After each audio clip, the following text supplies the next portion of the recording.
ngapain? Aku mau potong kayak gini bisa nggak ya? Soalnya aku ngefans banget sama dia, tapi dia udah meninggal. Aku pengen banget ketemu sama dia. Ya kamu mah nggak salah kalau kesini, soalnya dia tuh suka banget dulu nyalon kesini. Aku suka nyimpenin rambutnya. Kemarin sih ada ilmuwan yang minta rambutnya ke aku, katanya dia mau ngidupin lagi tuh si artisnya. Hah, emang bisa ya? Memang bisa ya kita menghidupkan kembali seseorang dengan bagian tubuhnya? Bisa dong. Ya. Nah, maksudnya bagaimana?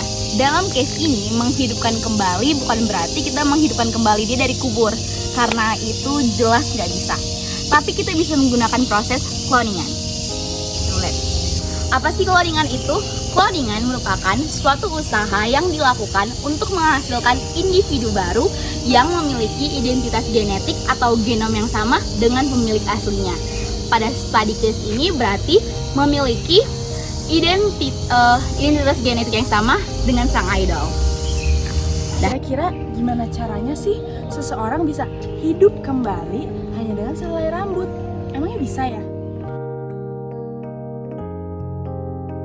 Nah, selagi kondisi rambut yang kita punya masih bagus dan juga punya folikel atau akar rambut, kita tuh bisa jadiin sampel rambut ini sebagai bahan penelitian.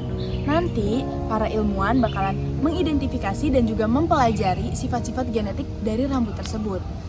Nah, terus abis itu bisa deh dilakukan yang namanya cloning. Udah ada loh hewan yang berhasil dikloning, namanya domba Dolly. Bedanya, domba Dolly itu ngambil sampel dari kelenjar susu, sedangkan pada case ini kita ngambil sampel dari sehelai rambut. Setelah Dolly, dunia heboh. Apakah manusia bisa menjadi Dolly berikutnya? Beberapa ilmuwan mengklaim secara teknis itu mungkin terjadi. Prosesnya disebut somatic cell nuclear transfer, memindahkan inti sel manusia ke sel telur kosong, lalu menanamkannya ke dalam rahim buatan atau rahim pengganti. Cloningan. Jadi bagaimana sih cloningan itu bekerja? Ada satu proses yang bisa kita terapkan di cloningan ini, yaitu SCNT atau Somatic Cell Nucleus Transfer. Apa sih SCNT itu?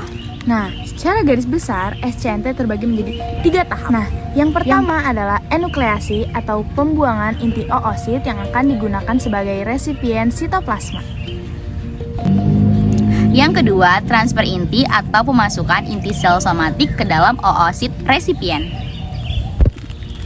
Nah, yang ketiga itu adalah induksi oosit hasil rekonstruksi.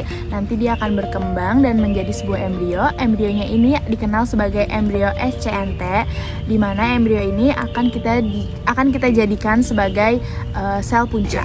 Oke. Selain rambut, bagian tubuh mana saja sih yang memungkinkan untuk menyimpan informasi tentang DNA dari manusia? Bagian-bagian tubuh yang dapat menyimpan informasi DNA itu bisa berupa darah, kulit, gigi, air liur, dan juga sel sperma dan juga sel telur. Bagian tubuh-tubuh inilah yang biasa digunakan oleh forensik untuk mengidentifikasi dan meneliti tentang informasi-informasi DNA yang ada. Kira-kira sisa bagian tubuh yang udah disimpan lama masih bisa nggak ya nyimpan informasi seseorang? Of course bisa, selagi sisa bagian tubuh tersebut masih dalam keadaan baik, dan lebih baik lagi kalau sisa bagian tubuh tersebut masih dalam keadaan utuh. Cuman dikhawatirkan sisa bagian tubuh yang udah disimpan lama biasanya rusak akibat cuaca maupun lingkungan di sekitarnya. Misalnya terkena cahaya, lembab, ataupun bakteri yang menyebabkan DNA pada sisa tubuh rusak. Berarti kalau sang idol dihidupkan kembali, bakal tercipta individu yang sama atau tidak ya? Jadi dulu ya, informasi yang diambil dari sampel rambut sang idol itu hanya mewarisi sifat genetik, tidak mewarisi kepribadian, ingatan, dan pengalaman sang idol waktu masih hidup. Kesimpulannya adalah, jika seorang ilmuwan berhasil menghidupkan kembali sang idol, maka akan terlahir individu yang baru. Tetapi sifat genetiknya itu akan mirip, namun tumbuh dan kembangnya akan berbeda kepribadiannya. Atau memasukkan dan nah.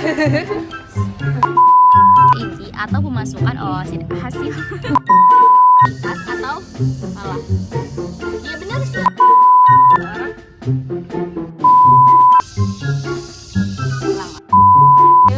Terakhir